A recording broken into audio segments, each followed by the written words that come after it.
WSOU 89.5 FM. I'm Valentino, and I'm joined today with Geoff from Thursday. How you doing today, Geoff? I'm so good, and I'm so glad to be here with you, Valentino. I love SAU, so it's always great to be back. And as I was saying a little bit before we started recording, is Thursday's been one of those bands that really is a staple of the SOU sound, and like really helped push us into the mainstream of that hardcore scene. Yeah, totally. I mean, you were the first channel, first station to give any play to Thursday way back on our first album that's actually out of print right now, an album called Waiting. You guys played Porcelain all the time, and like it was the first time all my friends and families were like, "Wait, how come you're on the radio a lot?" So it's really like it's been very pivotal for us as a band to have the support of SOU. And I think what's super cool about it is you guys were obviously so incredibly prominent and based in this New Jersey scene, this New Jersey hardcore scene. And WSU always tries to strengthen the scene because if the scene's strong, everyone benefits. So I think that just overall the station and Thursday being so pivotal in that New Jersey area is just so awesome.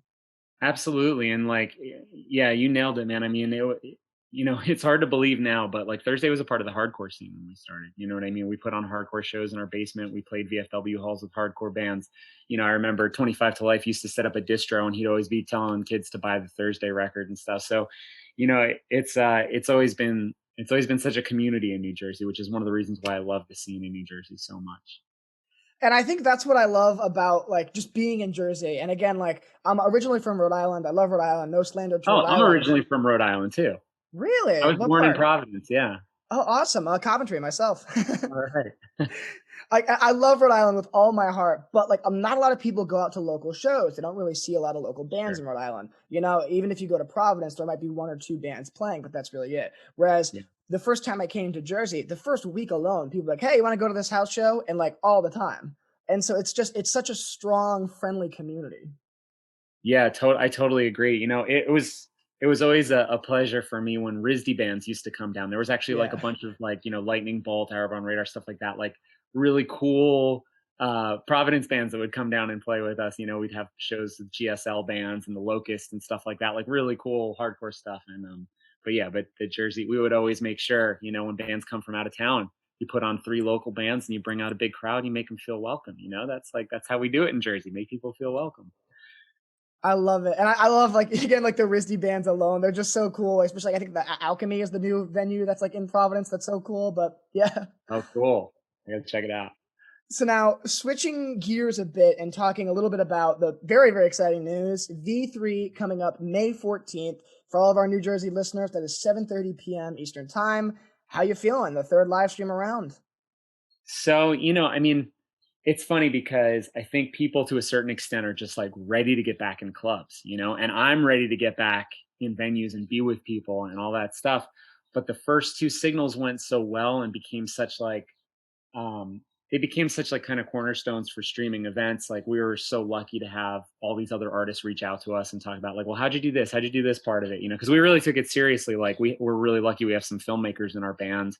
My partner's a filmmaker. So we really tried to put something into it. And the thing is once we got to volume 2, we realized there were all these possibilities we hadn't tapped into yet.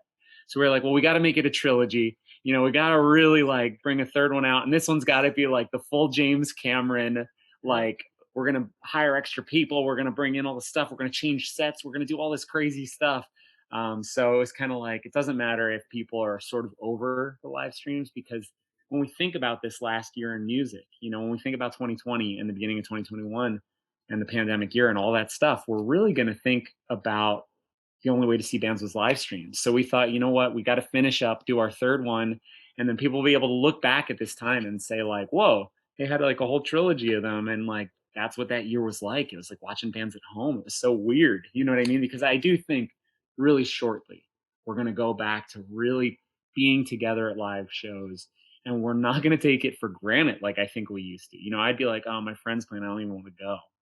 I'd rather stay home and watch TV. It's like, wow, you know what I mean? Like, sure, Yeah. I've been in a band for 22 years, but like, still, like, a beautiful thing. We should never forget how lucky we are. Live music is it's a communal human experience that probably goes back to before we even had language. You know what I mean? Like, we played Yeah. music and sang together. So, Well, there's studies that show that like the more you see live music, the longer life you have. And they don't know why, they can't explain it. Like I was reading this study somewhere, and it's like the more you see live music, it just rejuvenates your life experience, which is I agree with, but it's so Uh-huh. I cool. think you just found the secret of Keith Richards. I've been wondering like how he's still alive, and that's it. Yeah, It's live music. live music. That's it. That's the key. And I also love what you said about like I actually you know when shows do return, we're not going to take it for granted. I know I was talking to Johannes from Avatar, and he said something where it was like every single concert for like a year is going to feel like that same feeling when you had your very first concert, like your very first show. It's going to have that special feeling just because we're so starved for it now. Absolutely. I mean, I really think about, the last time we there was something like this in society, it was the Spanish flu. That was like, what it was like 1919, 1918, something like that, right? Then you had the Roaring Twenties came out of it. You know what I mean? So I really think it's going to be like that. Everybody's going to want to go out. They're going to want to see people. Like I just, yeah, I'm going to make the most of it. I know that. Me too. Me too. And again, touching on something you just said is that I love this as well. A lot of bands are like, all right, live stream, we'll get it over with. We'll do what we have to do. And I'll admit, when the 2020 pandemic first happened in like March and April, I was like, oh, I just want to see a live show. But one of the cool things about live streams is that you can play around with, like, again, camera angles, different filming styles, where you're not just limited to, you know, the stage practicality. You can edit it if you want to edit it in a certain way, like make it like, we're on the rooftop here, boom, we're in a hallway here. Like you can there's a lot of untapped creative potential that I feel like a lot of people aren't really even appreciating. Yeah, it's funny because we spent years trying to figure out how we could get around the barricade and get closer to people. And it was like, we can play on the floor, we can do this. We had all these ideas about what we do. And it became like such a part of the scene was like figuring out how to get closer to the audience, jumping off the stage into the crowd, all that stuff. And now we have a opportunity to completely disregard physical space limitation of any kind and when I see live streams, a lot of time I'd see a band set up on a stage with lights playing, and it's like, you don't even need a stage, man. There's nobody's heads to get over. You know what I mean? Like, just like let's get some new ideas going. What would you do if there were no limitations holding you back? And so that's the kind of thing where like, we wanted the constraint of playing live. It's like you mess up, it's on friggin' film. That's how it is. You know what I mean? Because that's the excitement of it is like you only get one shot to do it right. And if you miss it, it's it. You know what I mean? So there was a lot of that kind of like, how do we keep the excitement of like it's happening now and you get one chance to do this or else like you'll feel bad about it, which is a huge adrenaline rush. That pressure is a giant, giant adrenaline rush. And I really think that's a big part of live music. Like is that moment of it, it's only happening for this split second and then it's gone. So yeah, we really try to preserve the things that we love about live music, minus obviously the communal friendship experience that we all have when we're in a room together, which just wasn't possible. And then add to it all the things that we could never do before. So we try to have some fun with it and really like this one. I really think there's going to be a few dazzling moments. We've been all weekend rehearsing for it, Mm. like maniacs. So I really think there's going to be some either spectacular moments or some giant epic fails that will go down in history as the worst fails ever to happen on a live stream. But I love that mindset of like, if we mess up, we mess up on tape. Because if you just start to really comb over, oh, I did that note wrong and start from the top, then it just feels like a rehearsal. It's not like a Right. performance. Whereas, we're gonna get that same adrenaline from the audience just seeing you guys because we know they're doing this front to back. There's no there's no like, Yeah. editing to make sure, okay, well that note's right now. This is a show. Yeah, I mean, I pretty famously like miss notes live and forget lyrics sometimes and like what you know what I mean? Like I'm not a machine. I'm a very human, fallible person. And I think like that's part of the personality of who I am. And so that's a part of the personality of who the band is. And you have to embrace human flaws is my feeling in artwork. When I read books, if it feels too much like a blockbuster, like a huge like made for TV thing, I'm like, but if I think like this guy doesn't even know how to friggin' punctuate his sentences, but like he's making me feel something. That's the kind of book that I want to read. You know what I mean? That's how I feel about music too. Is like just make me feel something. I don't care if you do it right or wrong. Just make me feel. And I think that's part of the reason why I love Thursday so much is that A lot of rock in the last decade is very focused on being as polished as possible, like as almost to the point where, like, I hate to say it, but to the point where there's very little emotion because it's just so polished. Whereas a lot of your stuff, again, Full Collapse is turning 20 years old. That record is raw. That's a raw Very record. raw. There's raw emotion in the singing and the instrumentation and just everything. And I think that, like, that's just so cool. Well, I'd say for anybody out there, and I know a lot of SOU listeners start bands, it's that kind of a station. Like, it's like Lou Reed said about the Velvet Underground. It's like, we don't have many fans, but all our fans will start bands.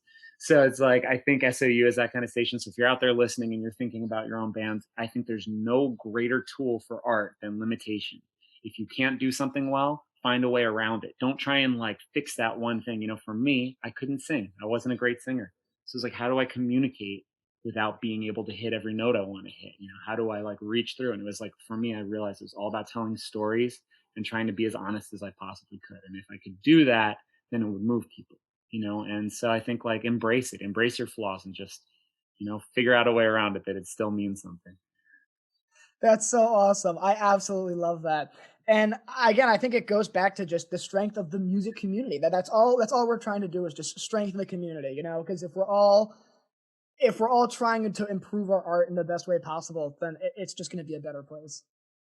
I read, actually, I don't know. This was a friend of mine told me this. He said, the thing that I love about you guys, we were watching Taking Back Sunday at the time. This was maybe 2003 or four. It was when they were first breaking through and they're becoming like a giant band. They're Yeah. going from a band that would open for Thursday to much, much bigger band than Thursday. And he said, yeah, these guys are going to be superstars. And I was like, yeah, I guess we missed our shot to do that or whatever. And he said, well, no, you guys are never going to be like a big pop band because you're not going to break out of the scene, but you are going to bring the scene up with you as far as you go.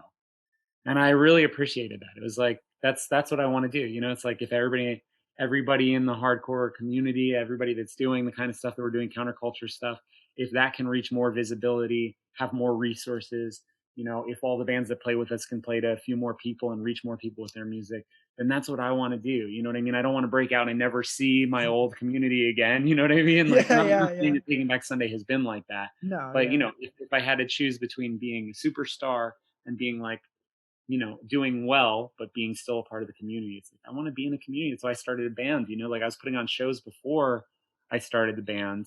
So it was like, I just wanted to be involved in it. I wanted to be a part of the Mhm. group. That's all. And like, even just to go off that point, I know you've probably heard this question millions of times, and you're probably sick of it at this point. But My Chemical Romance, look at that. They're literally one of the Yeah. biggest bands in the history of the world right now. They're Yeah. enormous. Like, they're one of the only bands that took a break and came back with 3 times the fan base that they have. It's insane. And Thursday is that legacy. You guys, Bullets, man. Yeah. You guys pushed that record. You produced that record. Yeah. I mean, no, I was, I definitely am very, very proud of Bullets, and I'm very proud of like the foundation that I helped them lay for their future. And I really think that they blossomed on their second record without me, but so much of the stuff that we worked on together, which was like contrast between verses and the choruses, and I was always trying to convince Gerard to use his visual talents as a comic book artist and a writer to bring that to the same thing to the band, to give a visual identity to the band, and all the things that we worked on that first record, to see them go so far beyond.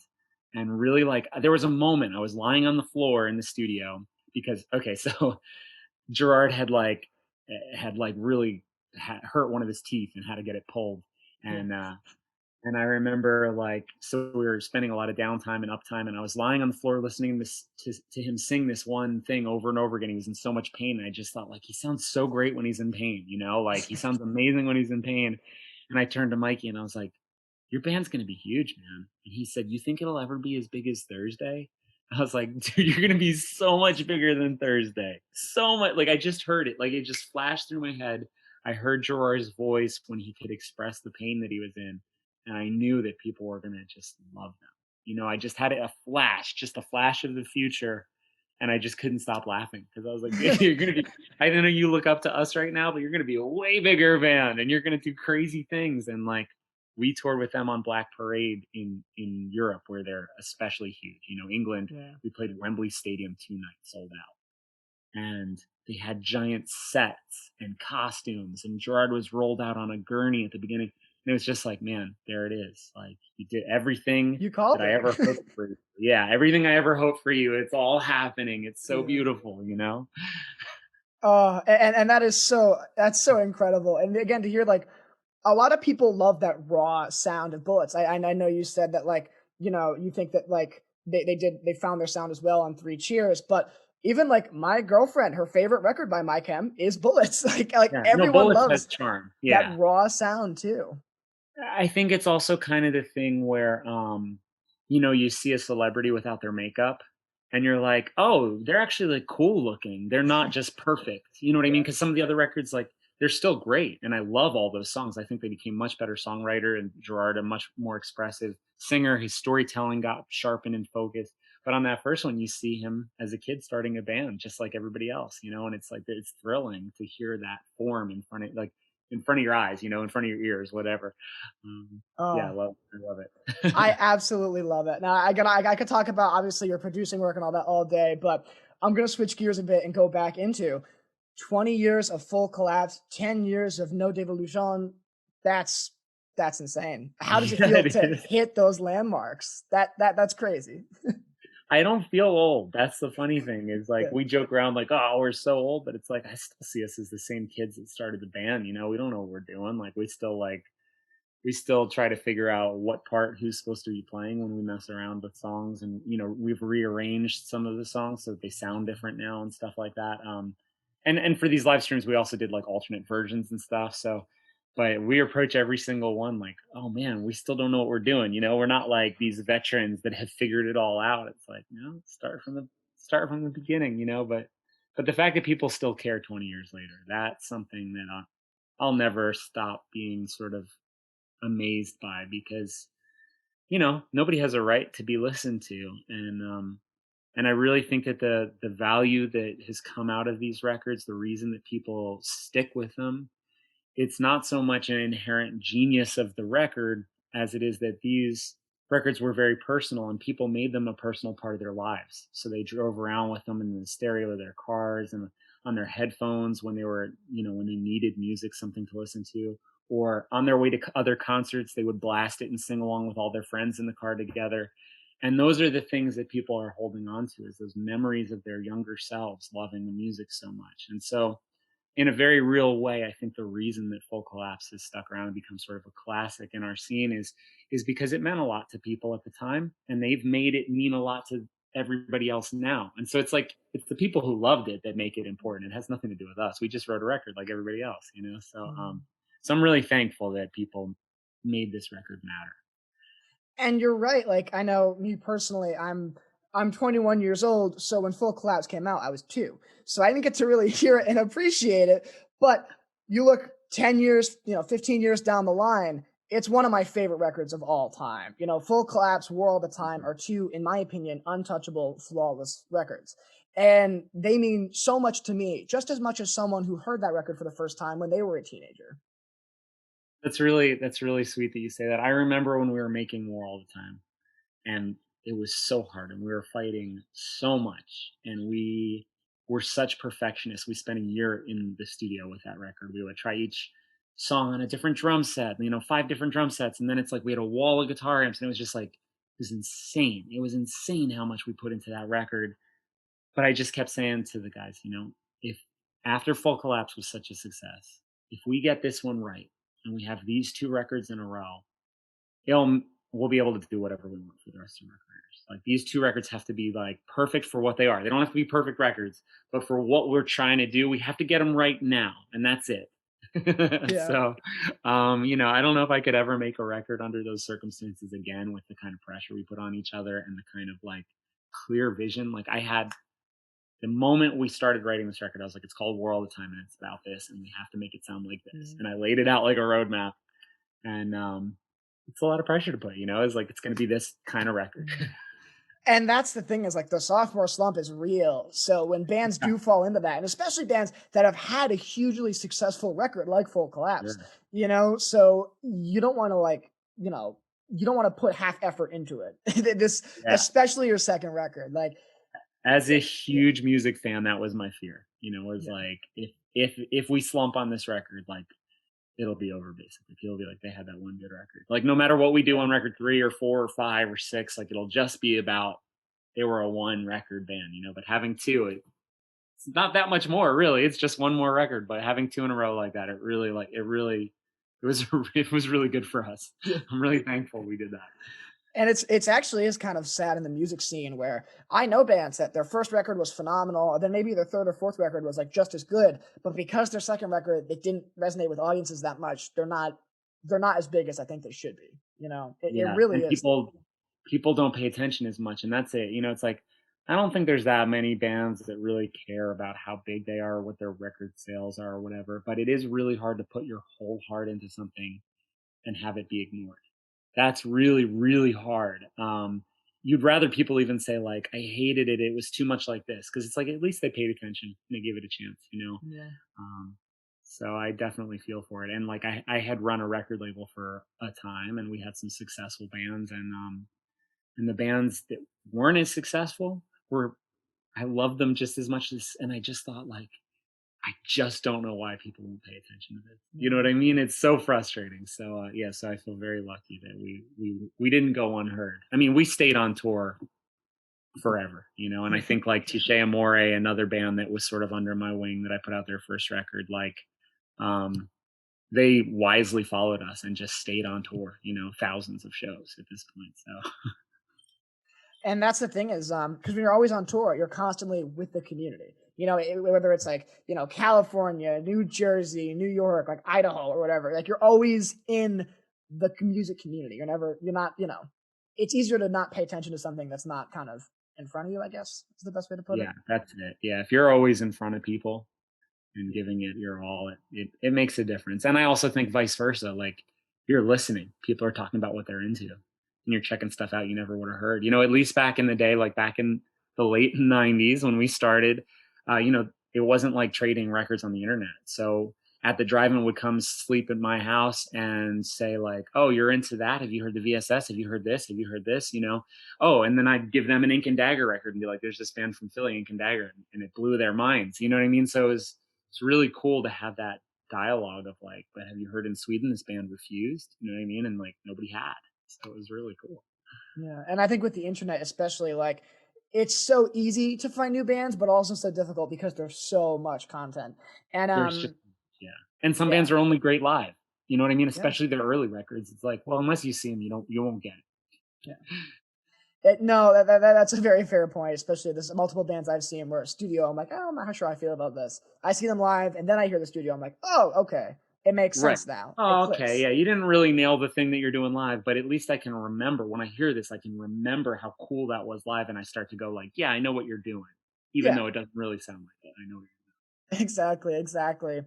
So there's another question that I want to ask you, and I know that Thursday hasn't dropped a record since 2011, but you're doing. personally for me, again, as I said, I'm a huge fan of the band. I love all your music, and I'm a huge fan of obviously your songwriting. So if you could kind of like a little bit let me into what goes into writing a Thursday song. Writing a Thursday song is the craziest process I've ever been a part of. I've been in a bunch of different bands, but with Thursday, it's really like it's labor intensive.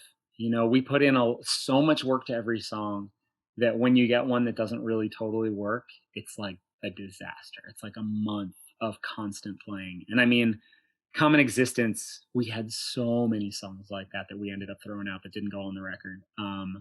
Where we were just getting in a room, 10 a.m. every morning and staying till 6 p.m. every night, 6 days a week for a full year. We did that in rehearsals.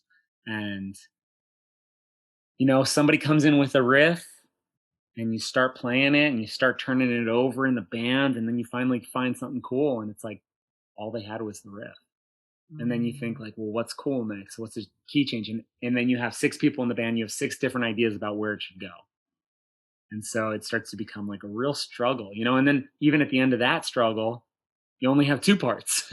You know what I mean? And maybe none of them are the chorus or like the best part of the song. Like for a band like Thursday, saying chorus isn't always that helpful because we have songs that are linear that have no repeated parts and stuff like that. But But yeah, it can be real. And then sometimes they give me a song with 10 parts and they say like, just figure out how to sing the chorus over like 3 of those parts. It's like they're all different. You know what I mean? So it can be really Yeah. crazy. And as we've gotten older, we've gotten a little less willing to hurt each other's feelings, which is why we haven't released anything in 10 years, is because, we'll try to start writing something and we'll start like getting at each other's throats. And it's like, this is why the band broke up. And also I think nobody really wants to put out anything. We have records that people love more than others, but all our records are pretty cool in their own way. And we don't want to put out something that we're not just like, that's insane. How did we do that? That's so cool. I'm so glad we have that. So for us, it's kind of like, we'll keep writing, but unless there's something worth putting out, we're just not going to do it. There's no reason to put out a record for us at this point unless it's going to blow people away. That's the only reason. Like, why would we do it? Like, nobody buys records anymore. You know what I mean? Yeah. So, It's like you guys have, again, such a prominent legacy in like so many different scenes. You're considered in like prominent in the hardcore scene, the punk scene, even the emo scene. Like there's literally every single scene of like that subgenre of rock. Thursday is one of the bands that is considered like, one of the leaders of it. And it's, if you were to put out a record just for the sake of putting out a record, why tarnish that legacy? yeah, I mean, the thing is, if you put out a bad record now, then there's going to be a ton of younger kids. Say, like, you were of a generation that was younger than ours, but still older than the generation now. There'll be a whole generation of kids that think, oh, well, that's what they are like. So it's like you Mm, got to always put your best foot forward, or else people will think like, oh, yeah, they're not that great. And you can try and convince them, oh, but 20 years ago. But this is the thing: is like after Full Collapse came out, there were hundreds of bands that sounded like Thursday. You know what I mean? The influence spread into everything. So a young kid hears Full Collapse today, and he or she or whoever doesn't say, "Oh, I've never heard anything like this." They go like, "Oh yeah, okay, I get it." But they don't realize like, well, mm, that was the first time anybody heard stuff like sounded like that. So it's just you got to always kind of be aware of what the situation is, and I know that I have that feeling, and I have other friends who have bands who just feel like, no, just write stuff and put it out. That's what you do. You're a musician. Sure, I write a lot of stuff, but I don't need to put it all out. That's the way I feel about it. I've got a lot of stuff that can just live on my computer. And I think that like that's so true in the sense that, when you have like six band members writing and contributing, that could be a blessing in the sense that, oh, we have a lot of ideas, but it can also be a curse because there's six different visions of where you want the song to go. Yeah, and those are my best friends. Those are my brothers. Like, I've never spent more time with anybody than I've spent with them. Like vans, buses, plane rides, hotels, studios. Like we've spent a lot of our life together. And at this point, I'd rather keep my friendships with them than get like another record and never talk to them again. That's a personal choice for me. And I have Yeah. other bands that will be putting out music and stuff that's much more like, look, I know who the songwriter in that band is. And if he brings me a cool record that he likes, he's like, this is our new record. Then I'm like, well, let's go record it, you know? Yeah. But when it's Thursday, it's like we have to all agree and we have to all love it and we have to all want it to sound a certain way. And that's tough. Yeah. And like, But yeah. we're lucky that we have six full records of that and a split with Envy and like, we have quite a bit of music actually. So, I feel very lucky and I don't feel like the world is missing out on, Thursday music. Yep, yep. I absolutely love it. Now, another thing that I wanted to obviously pick your brain about, shows are being announced finally, first time in a year. You Yeah. guys playing Riot Fest 2021, Furnace Fest 2021. I'll be at the Riot Fest day. I am so Yeah. pumped. How does it feel to kind of have an end in sight? I try and remind myself like it's still a situation I've never been in, and things could hypothetically be canceled at some point if the world gets worse again or whatever. Mm, But for me, it really helps to have an end in sight. If it really helps to say like, look, this is just another few months of not playing. Like you're gonna be out there, you're gonna be seeing your friends, you're gonna be traveling. Like this is the life that I picked and that I love is traveling and being around people, seeing bands. I still see so many bands all the time that blow my mind. I see rappers that blow my mind. Last time we played Riot Fest, I went straight over to Danny Brown and Vince Staples set. Because Vince Staples, like, he's one of my favorites, and I love the way he writes. And Vince Staples actually works with Clams Casino, who has sampled Thursday in the past. He's a New Jersey native, so like you said, like you stay around as long as we have, and you touch a lot of different art forms and scenes, because people, a young kid who's into hardcore can end up being a hip hop producer when he gets older. And that's what I love about music. It's so fluid. People have different ideas and different things. You see Kanye walking around in a My Bloody Valentine shirt. It's that kind of world. Yeah. And especially with the internet, I think that the genre borders are pretty much kind of collapsed at this point, which is probably one of the best things the internet has done. Because I've talked to people who are, really, really into the music scene before streaming and stuff, and before iTunes purchases, and Mhm. the genre barriers were pretty, pretty sturdy They're to say the so least. rigid. Yeah, the Yeah. subgenre barriers. It's like, oh Yes. no, that's not emo. That's scrams, and that one is emo power violence, and that one is, Yeah. and it's like, okay, we're splitting hairs at this point. We're getting really, really, and it's like the walls are up between them. But yeah, no, I've loved the genre splitting of a lot of the artists in the last year, especially some of the best records. The Eve's Tumor record is unbelievable. I don't know if you've heard that Bartiz Strange record, I haven't but that was yet. the first time that I was like, whoa, you can put like soul and hip hop and emo and indie rock and all this stuff together, and it's like doesn't have to be corny. You know what I mean? It could be like really deep. Like every time I listen to that record, I get chills all over my body. You know what I mean? It's really powerful. That is so awesome. I'm so excited. So now again, thank you so much for talking with me today. I really, really My appreciate pleasure. it. Thank you for having me always. Yeah. So again, V3, May 14th, 7:30 p.m. Eastern Time. Anything else you want to tell the people? Yeah, just we'd love to see as many people there as possible. And a couple other things too. Two things that are really important to me. If you have a little extra money, we have a donate a ticket button on there. You can donate a ticket to an unemployed fan, and then we have a whole release blocks of unemployment tickets for people who just can't be spending money on music right now. I really think music is important, and that it speaks to us when we need it the most, and when we need it the most, sometimes we can't afford it. So we're really trying to do some things that we can all look out for each other, and be generous with our time and our resources. If you have it, share it. And if you're looking to see a show but can't afford it, check on there. We'll tweet and Instagram and message and stuff when there's free tickets available. Definitely. So again, V3, if you can afford a little bit more, definitely pay it. If not, then that's okay too. Yeah, Absolutely and we love it. donate some of our obviously we donate a bunch of Yeah. tickets too. So Yeah. Thank you so much again for talking with me today. I really appreciate it. thank you so much.